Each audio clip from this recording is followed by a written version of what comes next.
Olá a todos, nós estamos de volta mais uma vez, trazendo mais um tema, fazermos mais uma exposição, fazermos mais uma explanação de mais uma verdade bíblica, tá bom? Para nós continuarmos crescendo no conhecimento, crescendo no entendimento da palavra. Um abraço a todos vocês que já estão inscritos no canal, tá bom? Vocês que já nos encontraram novamente, vocês que já faziam parte e já nos encontraram, eu espero que todos nos encontrem novamente. Eu espero que o YouTube possa fazer aí as recomendações, tá bom, abençoados? E vamos continuar no entendimento, tá, da palavra da verdade. Existem muitas coisas que você precisa entender para solucionar muitos textos que parecem difíceis, enigmáticos, mas que está tudo já revelado na Escritura. Já está tudo revelado, tá bom? Então, nós precisamos entender. E para nós entendermos, nós precisamos fazer uma exegese respeitosa, sincera, completa. Tá bom? Se fizer meia exegese, vai dar meia verdade. Pode ter a mais absoluta certeza. Os irmãos inscritos no canal, meu muito obrigado. Você que vai ouvir esse vídeo, este é o canal O Preterista, Otonelson Moraes. Nós somos aqui de Imperatriz do Maranhão, tá bom? Nós estamos aqui no YouTube divulgando esta verdade, o preterismo, tá bom? E você que quer ou que busca estar dentro da verdade, você que é uma pessoa sincera, você que é uma pessoa justa, você que é uma pessoa honesta e busca andar certinho dentro da verdade, a minha pergunta é, por que você aceita enganos então na sua vida, já que você é honesto e justo? Você não é justo, não é honesto, não é sincero? Você não quer estar dentro da verdade? Então, abençoado, por que você aceita mentiras na sua vida? Ah, não, irmão. Quando não se sabe é uma coisa, mas quando se sabe e prefere estar no engano é outra, tá bom? Então, nós estamos entendendo que você ainda não faz parte desta família. A família preterista é porque você ainda não entendeu. Mas você vai entender, se você parar para ouvir as explanações deste e outros canais preteristas. O canal preterista mais desenvolvido que eu vejo assim é o canal do irmão Messias Souza, Família Escritura Plena. Discorre muito bem sobre o preterismo. Irmão, tem outros preteristas, tem muitos preteristas. Mas é o seguinte, nem todo preterista completo, porque o irmão diz assim, irmão, aqui nós somos preterista completo, igual eu falo, né? Eu falo também, nós somos preterista completo, mas dentro do grupo de preteristas completo tem as ramificações, tem as diferenças. Tem coisas que o preterista completo A já ainda não entendeu, o B já entendeu, o C não entendeu, o D não entendeu, o E já entendeu, o F não entendeu, é assim. Então, nós estamos dentro de um desenvolvimento do entendimento.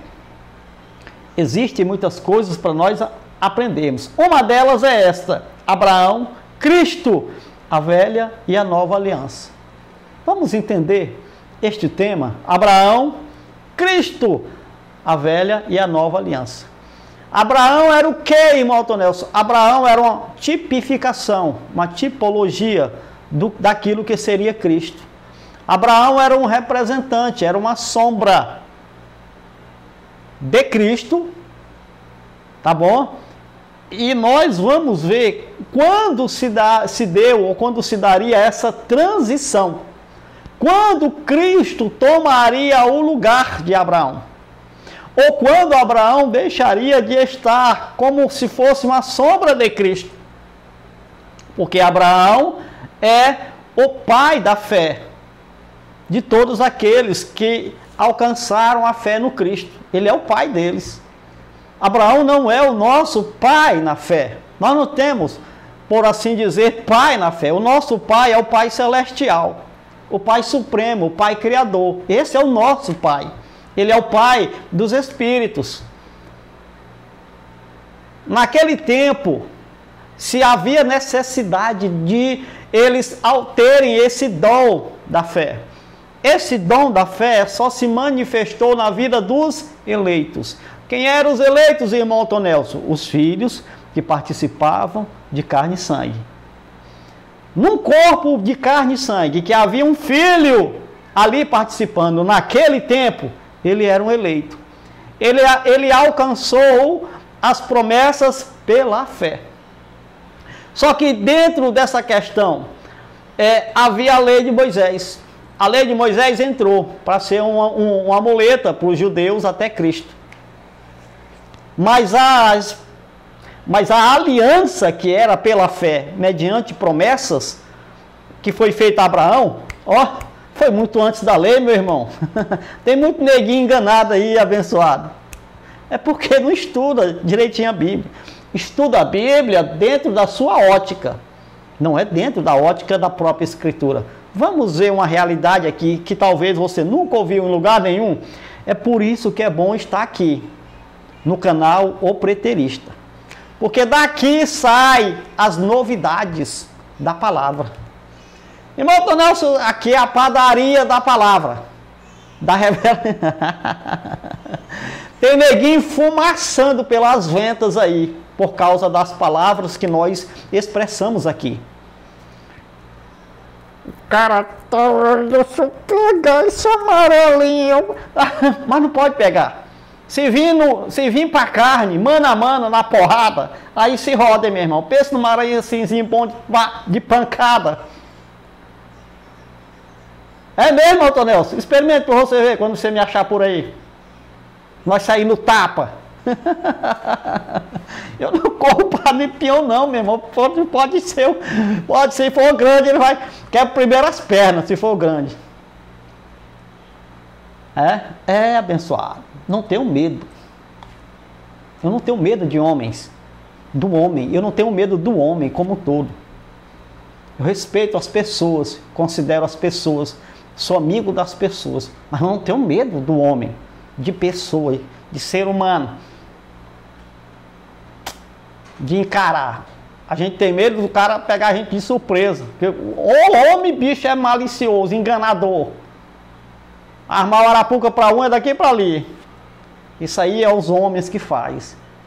Homem é que mata homem, destrói homem. É o homem. Não tem outra coisa. É o homem matando e destruindo o homem. Homem é bicho ruim. O homem, não estou falando o sexo masculino, eu estou falando o homem. Se você ouviu a mensagem lá sobre a lei da semeadura, você vai entender o que eu estou falando. O homem é que é o mal.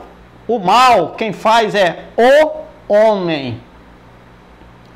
Deus criou o mal, mal com L. Mas quem pratica o mal com U é o homem. Tá bom, abençoado? Depois a gente inteira sobre isso aí. Vamos lá para o nosso tema. Abraão, Cristo, a velha e a nova aliança. Texto base, Lucas, capítulo de número 16, versículo de número 29 ao versículo de número 23. Do 19 ao 23, de Lucas, capítulo de número 16. Essa palavra só tem em Lucas, na Bíblia toda. Irmão Tonel, só vê como ela é importante. Esse conto judaico, isso aqui é um conto judaico, não é uma parábola. Aqui está inserido os nomes dos personagens, os nomes mesmo. Parábola não tem nome dos personagens, é nomes fictícios. Tá bom? O que é que Cristo está fazendo aqui? Cristo está aproveitando o conto judaico, disseminado pelos fariseus, para trazer uma verdade daquilo que seria o pós-morte. Ou daquilo que seria o que eles pensavam. Eles pensavam uma coisa, mas era outra totalmente diferente. Vamos ver o que Cristo fala. Lucas 16, 19 diz: havia um homem rico que se vestia de púrpura e de linho fino, e vivia no luxo todos os dias. Pensa num cara rico. Diante do seu portão, fora, deixado um mendigo chamado Lázaro. Não é fora, fora. Irmão, uma simples indagação, uma simples sonância em uma palavra tira o sentido. O irmão disse que o irmão percebeu que eu li fora. Não é fora, é fora. E qual é a diferença, irmão Tonel? Significa que alguém deixava aquele mendigo lá, no portão do cara rico. Um mendigo que fora deixado lá, na frente do portão.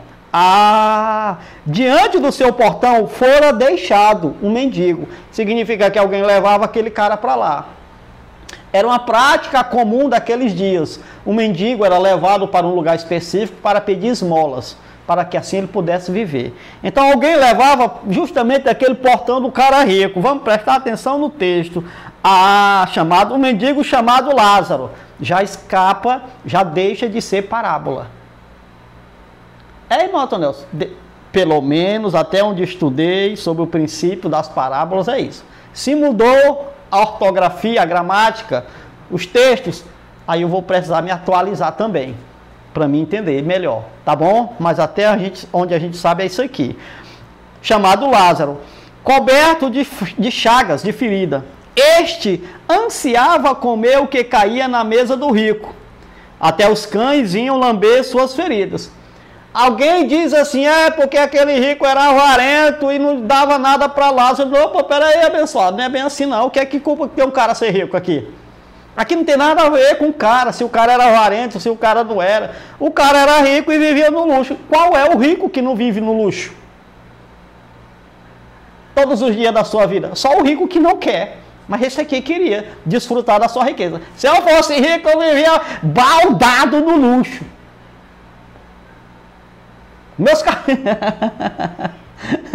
Meu irmão, aqui ele está contando um relato do conto que eles acreditavam. Cristo está pegando isso aqui para mostrar a verdade. Preste atenção. O texto diz, versículo de número 22. Chegou o dia em que o mendigo morreu. O Lázaro morreu. E os anjos o levaram para junto de Abraão. Outras versões diz seio de Abraão. É a mesma coisa. A expressão seio de Abraão significa junto de Abraão. Tá bom? A minha versão é a NVI. É mais ou menos, mais ou menos. Tem burocracia, tem uns pepinos por aqui pelo meio, mas a gente já sabe o que é. Tá bom? Junto de Abraão. O rico também morreu e foi sepultado. A pergunta é, Lázaro não foi sepultado? Aquele corpo daquele homem não foi sepultado? Ou foi aquele corpo que foi levado para junto de Abraão? O que é que foi levado para junto de Abraão de Lázaro? Foi o corpo? Não, irmão, foi a alma. Como é que é, rapaz? A alma. Quer dizer que a alma é um ser espiritual que sai do cara e o cara morre e vai para um lugar. E essa alma tem o mesmo nome do cara, parece com o cara, tem olho, tem boca, fala, alma tem boca, essas coisas. Irmão, olha o que criaram na imaginação das pessoas, irmão. Criaram essa montanha gigantesca de utopias. Imaginações da mente humana foram inseridas na Escritura. Não, irmão. O que estava junto de Abraão era o filho que participava de carne e sangue, que a representação do filho chamava-se Lázaro na terra. Quando morre, o filho ficava na mesma condição de Abraão. Logo o texto diz, ele foi para junto de Abraão. Por quê? Abraão era o representante até chegar Cristo para tomar o lugar. Ele era uma figura, porque ele era um pai da fé. Abraão teve fé. Havia uma aliança, a aliança de promessas superiores, a aliança da fé, que mais tarde se manifestaria em Cristo, já estava pré-estabelecida com Abraão. 430 anos depois, foi que veio a lei de Moisés especificamente para Israel, para os judeus, para nenhum povo mais. Então Abraão era uma tipologia daqueles que herdariam as promessas pela fé. Por isso que o Shaul chama-o de o nosso pai na fé. Mas era deles, não é nosso. Abraão não é meu pai na fé. Porque eu não estive naquele período, naquela fase. Eu não estava participando de carne e sangue lá. O irmão consegue entender? Quem estava lá participando de carne e sangue? O eleito no período de Abraão ali, de Cristo ali, foram alcançados pela fé. Os heróis da fé são aqueles filhos que participavam de carne e sangue, que manifestavam a fé. Enos, Sem, Noé, Davi e muitos outros eram heróis da fé. Eram filhos que participavam de carne e sangue, que morreram de uma esperança, de uma pátria superior. Abraão era uma figura de Cristo. Tá? E aí ele está lá como representante. Então quem estava morrendo, estava indo para junto de Abraão, ou seja, estava na mesma condição de Abraão. Vamos encerrar a nossa leitura. Chegou o dia em que o mendigo morreu, os anjos o levaram para junto de Abraão, o rico também morreu e foi sepultado. O rico morreu e foi sepultado. E diz, no Hades, Hades, palavra grega para sepultura, vem do hebraico Sheol. E algumas traduções foram traduzidas para inferno, para também simbolizar sepultura. Aí ele diz, no Hades, onde estava sendo atormentado, ele olhou para cima e viu Abraão de longe, com Lázaro ao seu lado. Isso aqui é uma representação, não é uma realidade. Porque quem é jogado no Hades é inexistente, não tem vida. Porque ele foi sepultado. Aonde, irmão? No Hades, na sepultura. Irmão, mas na minha versão aqui está inferno, sepultura, inexistência. Mas por que que o texto diz que ele estava sendo atormentado no Hades? É porque isso aqui é uma representação, tá? É uma representação daquilo que seria uma morte, em que os não filhos estariam, a carne e sangue, e nessa morte haveria tormento. Quem está nesta morte, simbolizado por essa morte física, estaria em tormento, seria lançado num tormento. O caso é que quando o indivíduo é sepultado, não existe mais nada, é só apodrecer o corpo, virar pó, e a alma já deixou de existir. Mas aqui ele está mostrando quem era filho e quem não era. Porque os fariseus acreditavam que o cara rico, abastado, já era uma dica de que aquele homem tinha o favor do eterno na sua vida. E quando ele morresse, ele continuaria desfrutando do favor do eterno na outra vida. Cristo disse, espera aí, não é bem assim. Não é porque o cara é rico aqui que é filho. O irmão conseguiu entender? Não é porque o cara é judeu que é filho de Abraão, não, israelitas. Olha só, irmão, desceu fresquinha. Romanos, capítulo de número 9, a partir do versículo de número 6. Olha a verdade aqui da palavra. Ele disse, não pense que a palavra de Yahweh falhou, pois nem todos os descendentes de Israel são Israel, nem por serem descendentes de Abraão, passaram a ser todos filhos de Abraão. Como é que alguém é descendente de Abraão e não é filho de Abraão, meu irmão? Isso não existe. Mas o que é isso aqui? Isso aqui quer dizer que os descendentes de Abraão eram como Abraão, da fé. Os descendentes de Abraão, natural, viu, irmã? Irmã Janaína? Eu, Otto Nelson, tenho uma família. A minha esposa pode ser um filho participando de carne e sangue ou não, uma mulher natural. Se ela for uma mulher natural, eu vou amá-la e cuidá-la do mesmo jeito como eu faço, independentemente da fé dela. Assim também com os meus filhos, podem ser filhos participando de carne e sangue ou não. Porque nem toda pessoa que é participante de carne e sangue é um filho. Neste caso aqui, para se manifestar quem era filho, teria que vir que? Da mesma linhagem de Abraão, segundo a fé. Não era segundo a carne. Porque tinha muitos judeus, segundo a carne, que não eram filhos de Abraão. Como assim? Ele vai explicar, nem por serem descendentes de Abraão, passaram a ser todos filhos de Abraão. Ele disse ao contrário. Por meio de Isaac, que era da mesma linhagem da fé de Abraão, será considerada sua descendência. Sua descendência será considerada. Versículo 8 explica o caos.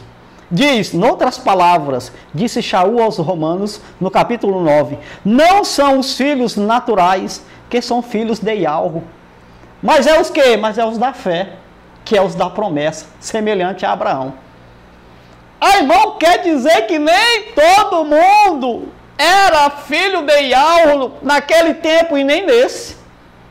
Esse homem rico aqui, ele era rico, mas não era um filho participante de carne e sangue. Esse cara pobre, perebento, firibento, que os cães iam lamber as suas feridas, era um filho participante de carne e sangue. Porque isso não depende de classe social, de conhecimento teológico ou histórico, de ciência, história, geografia. Isso não depende assim, irmão, do homem. É o eterno, é quem dá essa dádiva de um filho vir participar de carne e sangue. Aí o irmão fez uma pergunta interessante, eu acho que ontem. O irmão disse, irmão Tonelson, será que um filho que participou de carne e sangue lá, antigamente, será que ele poderia vir de novo participar de carne e sangue? Eu disse, não, irmão, a participação de carne e sangue é uma vez só. Porque se viesse segunda vez, já entraria no lema da reencarnação, né? Aí eu digo assim, mas porém, se o Eterno quiser que aquele espírito que participou de carne e sangue em Abraão viesse participar de carne e sangue em outra pessoa aqui, quem é que ia saber? A não ser que o Eterno mostrasse para a pessoa. Hã? Quem vai saber se o Espírito que está participando de carne e sangue aqui, o Filho do Eterno, já não participou lá em outras... Irmão, aí entra na questão do Espiritismo. Pois é, porque aquilo que a Bíblia não afirma, não ensina no seu contexto geral, a gente se cala. É por isso que eu digo, eu não falo aquilo que eu penso e que eu gostaria que fosse. Eu falo aquilo que a Bíblia ensina. E é por isso que eu falo muitas coisas que são verdades bíblicas, que se fosse por mim era diferente. Mas vamos lá no entendimento. Então esse é o entendimento.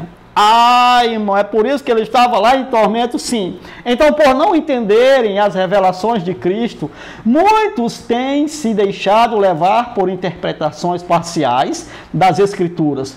Uma delas é dizer que houve dois pactos ou duas alianças vigorando ao mesmo tempo, confrontando assim a revelação de Cristo para a congregação, para o seu corpo, para a igreja, para os seus apóstolos, que também faziam parte do corpo de Cristo, da igreja.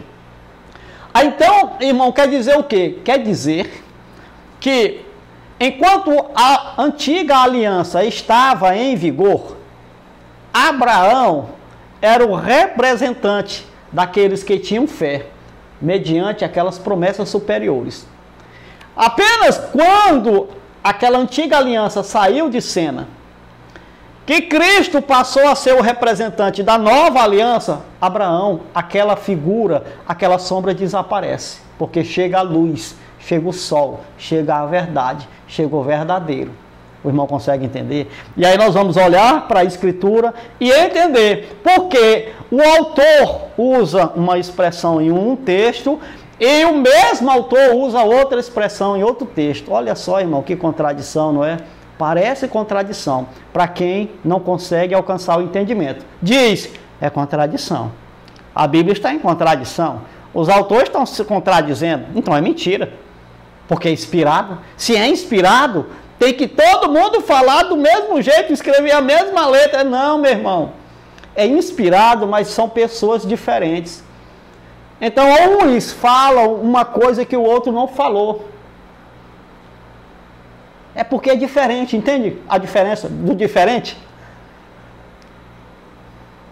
Por isso que o Brasil é desse jeito, porque o Brasil é diferente, o Brasil não é igual. Aqui é uma mistura de gente que você nem imagina. Tem sangue de... Acho que tem... No Brasil, acho que tem sangue de todos os povos, de todas as nações. Tem sangue aqui no Brasil, misturado aqui. Ah, é isso, irmão Tonel? Sim, bom, depois a gente pode ouvir isso aí mais detalhadamente. Então já havia uma aliança previamente estabelecida, eu vou mostrar para o irmão, por aqueles que seriam alcançados pela aliança que seria pela fé, a nova aliança. Gálatas, capítulo de número 3, versículo de número 17, para nós encerrar essa introdução. Gálatas 3, versículo de número 17 diz: quero dizer isto. Quem? Shaul. Shaul é que escreveu aos Gálatas. Quero dizer isto. Para quem? Para os irmãos da Galácia. Eu tenho que respeitar, irmão, o destinatário da carta. Porque senão virou uma bagunça. Carta aos Gálatas. Eu quero dizer isso, irmãos de Israel. Vocês, hebreus aí em Jerusalém. Não, meu abençoado. Você precisa respeitar a escrita, irmão. Senão bagunça a coisa. Aí você tem que partir da visão, do período, do tempo, da comunidade dos irmãos da Galácia. Ele disse: eu quero dizer isso a vocês da Galácia. A lei que veio 430 anos depois não anula a aliança previamente estabelecida por Yahweh, de modo que venha a invalidar as promessas. A lei não anulou a aliança previamente estabelecida. E as promessas daquela aliança estavam de pé, independente da lei.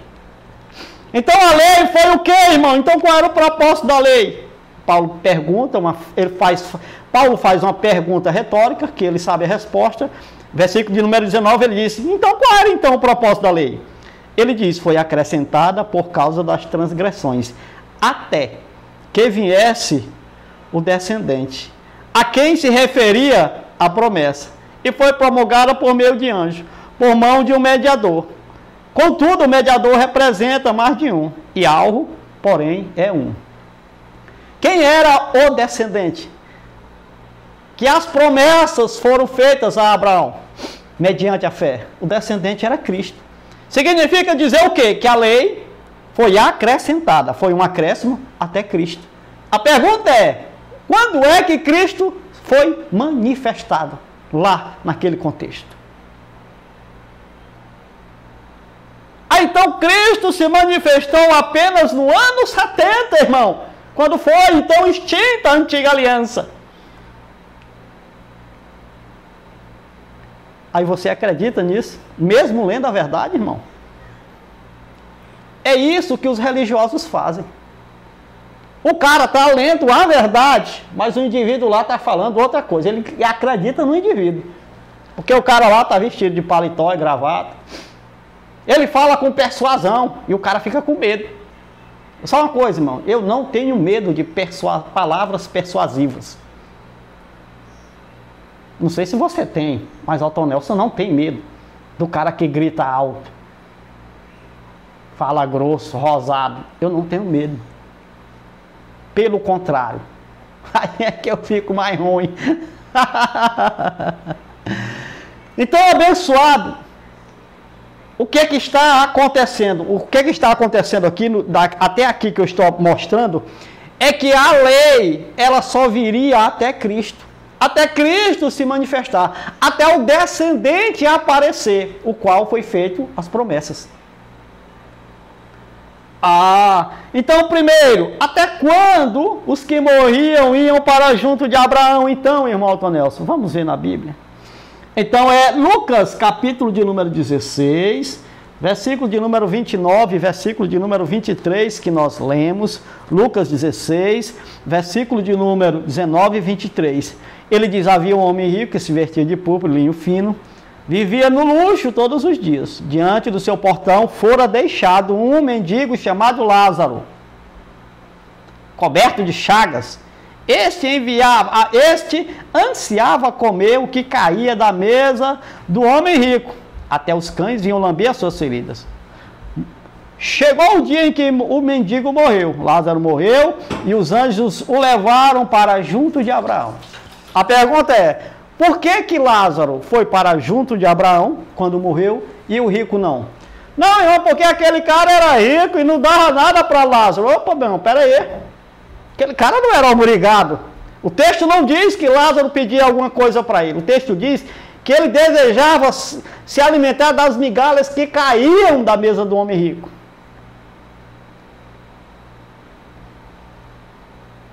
O cara aqui não tem culpa de ser rico. Ele não foi sepultado ou ficou em tormentos porque era rico. Porque senão o primeiro a ir para o tormento era Abraão. A Escritura diz que Abraão era um homem riquíssimo. Rico. Já saiu rico de Ur dos Caldeus. Irmão, já pode olhar a história do homem, rapaz. O homem, Abraão, era rico. Então o Abraão também tinha que estar em tormento, sepultado no Hades. E por que ele não foi para o tormento? Porque ele era um filho que participava de carne e sangue. Isso aqui é uma representação. Lá, nesse lugar que o Lázaro foi, não estava o Abraão mesmo não, lá o homem, rapaz. O Abraão que fala é uma representação do filho que era carne e sangue. Quando o Abraão morreu, o corpo de Abraão começou a apodrecer e que acabou, meu irmão.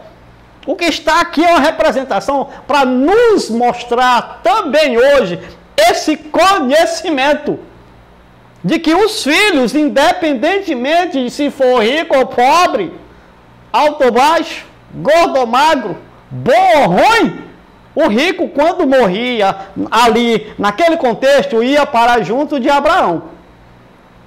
Ah, tá. E por que um ia e o outro não ia? Porque um era homem natural e o outro era um filho participando de carne e sangue. É só por isso, meu irmão. Ah, irmão Nelson, mas isso então é injusto. Injusto para tu, na tua visão. Mas para o Eterno, o Criador, é injusto, então, a criatura ser um rato, alimento de cobra. A cobra vem e come o rato. Come rato. É injusto. O rato ser rato e a cobra ser cobra. O que a cobra tem a ver com ela nascer cobra? E o rato? Que culpa o rato tem de nascer? Que culpa o homem tem? Ei, irmã Janaína. Acorda, dona. Ei, dona. Acorda para a vida, para a realidade. Que culpa o homem tem de ser um homem natural? Ser um homem natural é coisa ruim? É não, irmão. Não tem nada a ver. O homem natural pode viver em boas obras, melhores do que homens espirituais, filhos participando de carne e sangue. Você sabia disso? Pois então. Isso não tem a ver com a pessoa. É o Criador quem fez assim. Ai, irmão, é isso. Vamos continuar, vamos. Aprenda. Gálatas, capítulo de número 3. Versículo de número 7 ao versículo de número 9. Diz assim o texto, estejam certos. Gálatas 3, pode anotar. Gálatas 3, versículo 7. Estejam certos, portanto, de que os que são da fé, estes é que são filhos de Abraão. Aí, irmão, e quem eram os da fé? Que até hoje pouca gente entende. Os da fé, irmão, nesse contexto aqui, nesse tempo aqui, eram os filhos que estavam lá participando de carne e sangue. Esses eram os da fé. Esses eram tidos como filhos de Abraão, porque é uma representação a Abraão. O irmão entende? É a sombra. É uma sombra. Uma sombra não é uma realidade da coisa, é uma sombra. É uma projeção de algo. Está conseguindo entender devagarzinho? Vou apertar mais um pouquinho. Muito bem. Então vamos lá. Verso 8, ele disse, prevendo a Escritura, que Yahweh justificaria os gentios pela fé. Justificaria os gentios pela fé, versículo de número 8, anunciou primeiro o evangelho a Abraão. Olha, irmão, o evangelho já tinha sido anunciado. Primeiro para quem? Para Abraão. O evangelho é o quê? As boas novas. E o que é que tinha nessas boas novas? Promessas futuras espirituais, que se cumpririam. Abraão morreu na fé, assim como os heróis da fé, assim como muitos morreram na fé, e não viram o Cristo. Não conseguiram ver, mas eles olharam de longe. Ei, mas se eu alcançasse o Cristo. Eles almejavam isso, irmão, morreram naquela fé, naquelas promessas. Então todos os que morriam estavam junto de Abraão. Irmão, isso aconteceria até quando? Porque, agora ó, vamos lá, porque que do madeiro em diante, os que morriam estavam em Cristo, não estavam mais em Abraão. Porque chegou a promessa, chegou o herdeiro, o descendente chegou, acabou então a função da lei. Os judeus não precisavam botar mais aquela muleta velha, porque agora não é por obras, é por fé. É por isso que ele diz em Lucas 23, palavra, irmão. Estou com vontade de falar em línguas estranhas. Lucas, capítulo de número 23, versículo de número 42 e 43. Preste atenção na revelação do entendimento. Eu não estou trazendo revelação para você agora. Eu estou trazendo o entendimento da revelação. Preste atenção. Lucas 23, 42 diz: então ele disse, quem? O ladrão. O ladrão que estava à direita de Cristo, na hora da crucificação. Então ele disse, Yahusha, lembre de mim quando entrares no teu reino. Cristo lhe respondeu, eu lhe garanto, hoje você estará comigo no seio de Abraão. Nós vamos estar lá, tu vai sentar numa perna e eu vou sentar na outra. Tu vai pegar na barba de Abraão e eu vou ficar coçando a orelha dele. Foi assim? Não. Hoje mesmo estarás comigo no paraíso. E o que é? Era estar agora com ele, Cristo, no paraíso. Era estar em Cristo. Na perfeição. No paraíso. Ô glória! É isso, irmão Tonelson, homem, vamos entendendo a palavra. 1 Coríntios, capítulo de número 15, versículo de número 22 e 23. 1 Coríntios, capítulo de número 15, versículo de número 22 e versículo de número 23 diz: pois da mesma forma, como em Adão todos morrem, em Cristo todos serão vivificados. Todos quem? Tá, vamos lá. 23. Mas cada um por sua vez. 2 pontos. Cristo o primeiro. Cristo as primícias. Depois, quando ele vier, os que lhe pertencem. Ora, quem eram os que pertenciam a Cristo? Eram os mesmos que estavam em Abraão e eram os mesmos os que morreram em Cristo. Quer dizer que na ressurreição, primeiro tinha que ressuscitar Cristo? Sim. Aí a pergunta é o que eu faço para os irmãos aí que estão dizendo que tem um terceiro evangelho, que estão dizendo que Espírito nunca esteve em um estado de salvação, precisando de salvação. A pergunta é, se eles estavam já morrendo e voltando para o céu, o homem morre, o corpo vai para o pó e o Espírito volta para Deus. Se eles estavam já voltando, então o texto é mentiroso. Paulo mentiu. Cristo não foi as primícias dos que dormiam. Não me mata, mas tapioca mordeu o beijo. É por isso que eu digo, a interpretação parcial é problemática. A pessoa vai levantar sofisma. querendo ou não, se levanta um engano. É por isso que quando for discorrer um texto, discorra o texto todo, irmão. Não usa só a parte que tu quer, não. Usa o texto todo, explica o texto todo, então. É isso, irmão Tonelson, é isso. É 1 Tessalonicenses capítulo 4, versículo de número 16. Agora é o desfecho do entendimento. 1 Tessalonicenses, capítulo de número 4. 1 Tessalonicenses, capítulo de número 4, versículo de número 16. Vamos ver, vamos lá. Ele disse: pois dada a ordem com a voz do arcanjo, o ressoar da trombeta de Iarro, o próprio mestre descerá dos céus, e os mortos em Abraão ressuscitarão primeiro. Irmão, por que não está em Abraão, se a lei está em vigor, irmãozinho do Maranhão? Eu te explico. É porque a lei não está mais em vigor.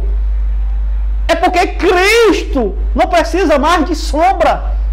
Porque sombra era quando tinha lei. Estava em stand-by a nova aliança, feita 430 anos antes, previamente já com Abraão, que eram os da fé.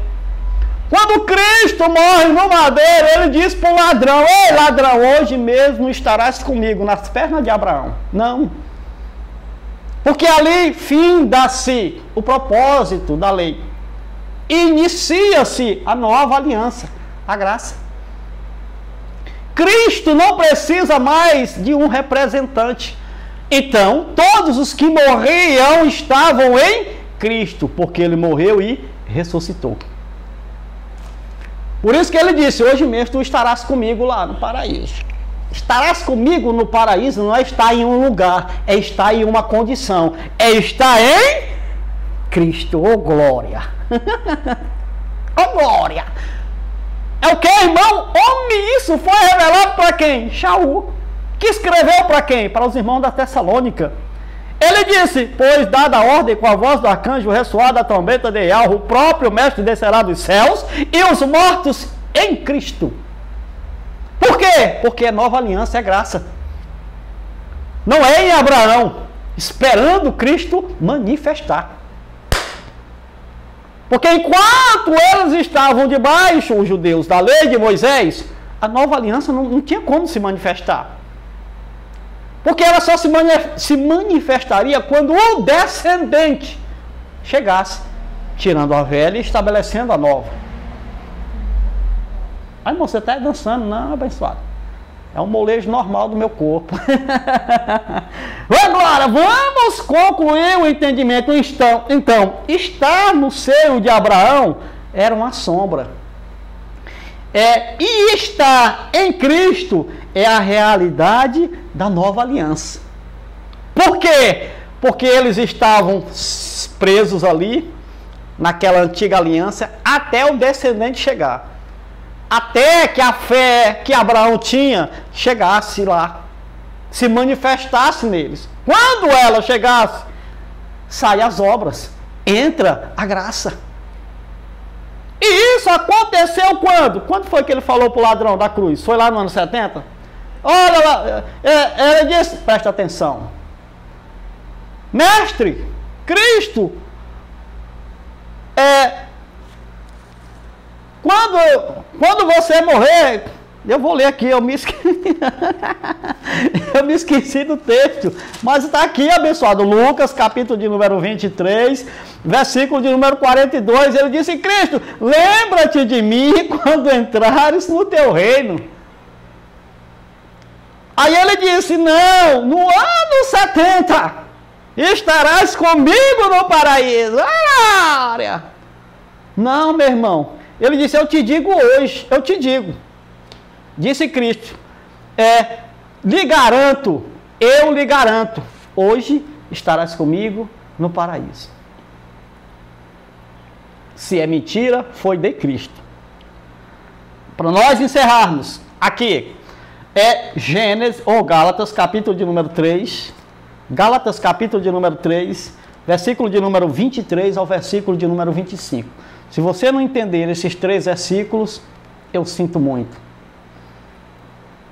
Mas se você entender, meus parabéns. Gálatas 3, 23 ao 25 diz: antes que viesse a fé, qual fé? A fé de Abraão, o dom dos eleitos. Antes que viesse essa fé, estávamos sob a custódia da lei. Quem que estava sob a custódia da lei? O escritor, porque ele se inclui, e os outros que estavam na Galácia. Quem da Galácia estava sob a custódia da lei? Judeus convertidos a Cristo que habitavam na Galácia. Estávamos sob a custódia da lei. Tá bom? Nela, trancados, cerrados, até que a fé que haveria de vir fosse revelada. Então significa dizer o quê? Ou a fé foi revelada em Cristo, ou a fé foi revelada na destruição de Jerusalém. O que é que você acha? A fé que eles estavam aguardando, que haveria de ser revelada, foi revelada no madeiro, em Cristo. Até antes dela, já estava sendo revelada, porque Pedro, ao ser perguntado por Cristo, disse: vós, quem dizes que eu sou? Pedro pulou na frente e disse: tu és Jesus de Nazaré.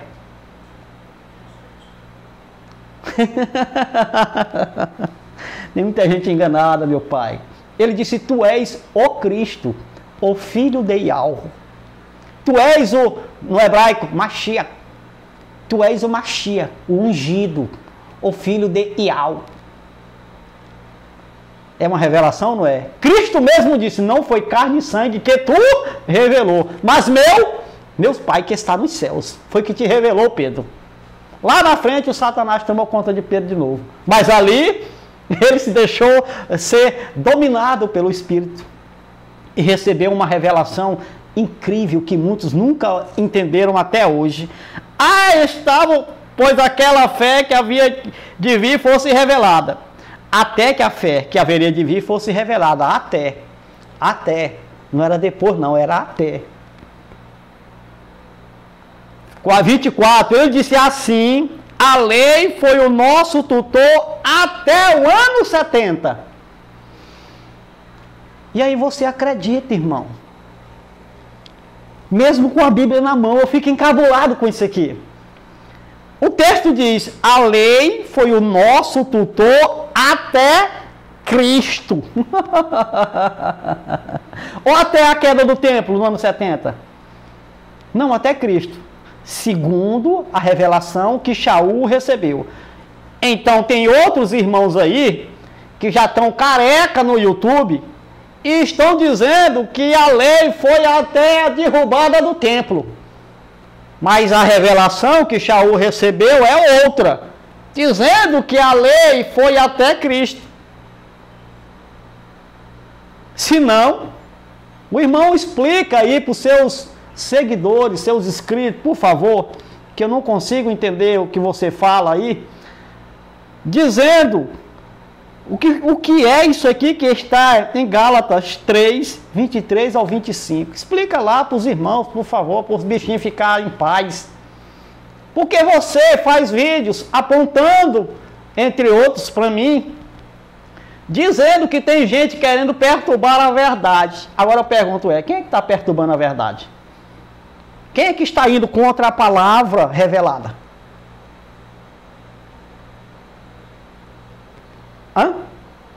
O texto diz, versículo 24 de Gálatas 3, assim, a lei foi o nosso tutor até Cristo. Foi o tutor deles até Cristo, a lei. Vamos continuar lendo para ver se você entende. Para que fôssemos justificados pela fé. 25, ele disse agora. Agora quando? É agora quando tu está no YouTube aí falando besteira? Ou é quando o escritor está escrevendo aos Gálatas? Naquele tempo. A expressão agora diz isso. Agora não é quem lê. Eu estou lendo a palavra agora. Agora. Mas quem escreveu, já escreveu há quase 12 mil anos atrás. E não foi para nós, foi para os irmãos da Galácia. Ele disse, agora, vírgula, porém, tendo chegado à fé. Significa dizer o quê? Tendo chegado Cristo, tendo chegado o descendente, tendo chegado a fé que haveria de se manifestar. Agora, tendo chegado a fé, já não estamos mais sob o controle da lei. Como é que a lei foi até 70? Se quando Paulo está escrevendo aos Gálatas, está longe de 70, e eles já estavam já não estavam mais sob o controle da lei, porque tinham chegado a fé, tinha chegado Cristo, tinha chegado o descendente, porque era até Cristo. Ponto. Quem passar disso é engano, é sofisma. O problema, eu repito de novo, o cara se apoia em uma palavra de um versículo e aí fica pegando remendos, contexto que não é daquela palavra, para colocar naquela palavra, naquele contexto, e bagunça o entendimento. Quando vem alguém dizendo, não, irmão, tá errado, é aqui, é assim. Diz, rapaz, tu é o quê, rapaz? Tu vale o quê, rapaz? Eu tô aqui há 10 anos no YouTube, rapaz. Teu canalzinho Rei Pereba aí, rapaz, meia dúzia de gato pingado. Tu é o quê? Vai escreve a tua Bíblia aí, rapaz, então. Pessoas rudes, que não têm humildade de reconhecer um erro, preferem ficar na ignorância do engano do que vir para a simplicidade da verdade. E eu não estou dizendo que a verdade está em mim. Não, a verdade está na Escritura. Irmão Tonelson, homem. Então, moço, essa é a verdade. Não tinha. Quando Cristo morre e ressuscita, não tinha mais lei dali para frente. Acabou a lei. Irmão, mas você é burro, hein?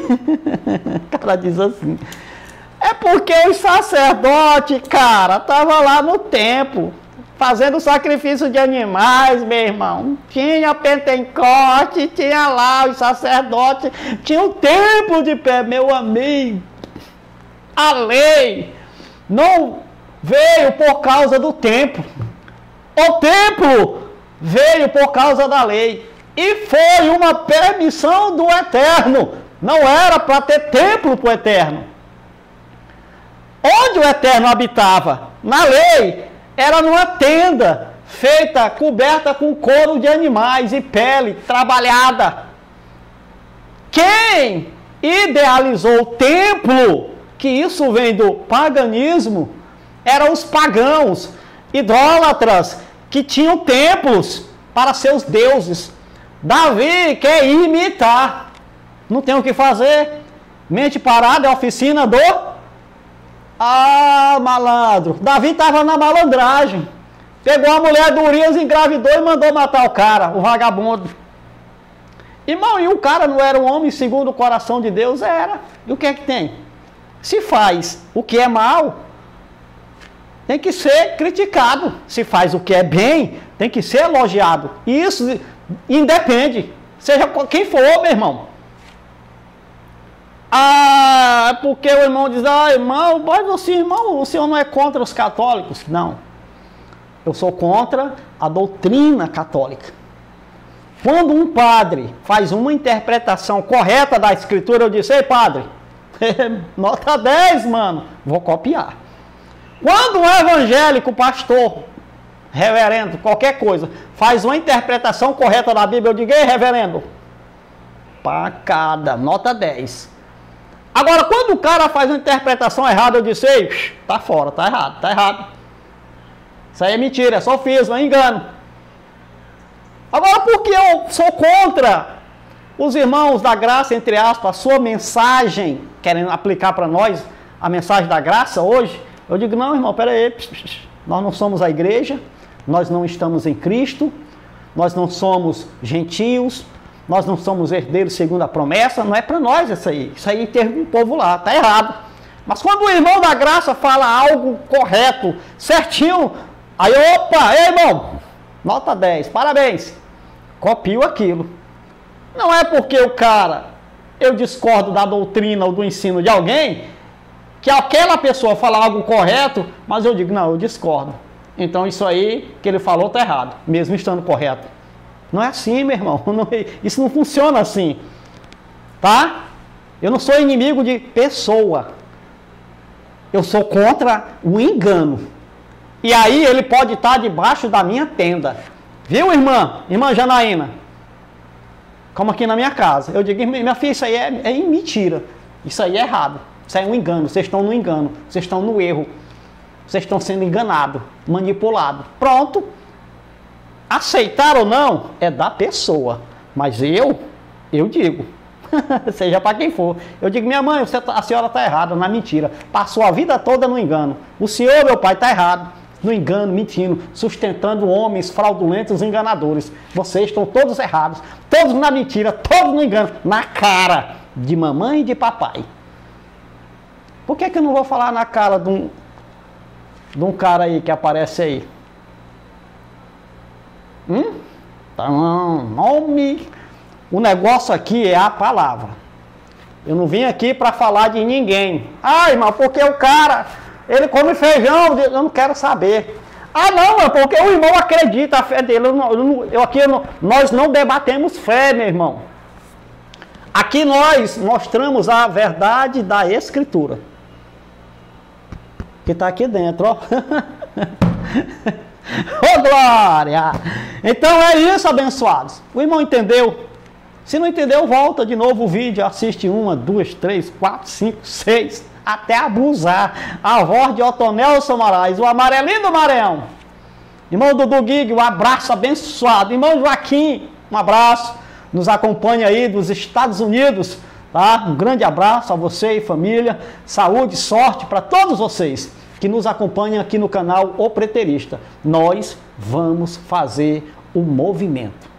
Não é balá, e assim vem. Não, isso aí não é movimento, não. Isso aí é religião.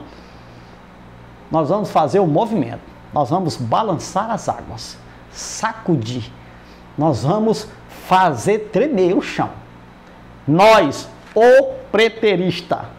Você que está e que quer, ou que não está e que quer participar desta família, para entender a verdade da Escritura, eu te convido para você vir conosco.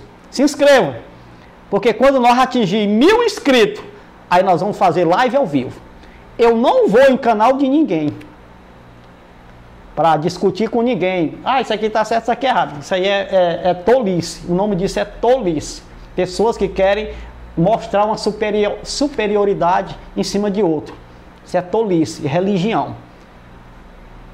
Agora o canal vai estar aberto para lives ao vivo. Quando eu estiver numa live ao vivo, aí você pode entrar e me questionar. Ei, Noto Nelson, mas isso aqui é assim, assim, assim, assado e cozinhado. Eu digo isso aqui é assim, assim, assado e cozinhado, é assim, assim, assim. Não, mas eu não concordo. Eu não aceito. Problema pessoal seu. Mas a minha função é explanar a verdade da Escritura. Tá bom, meu abençoado? Com toda a simplicidade que você puder imaginar. Um grande abraço a todos vocês. Até o próximo vídeo.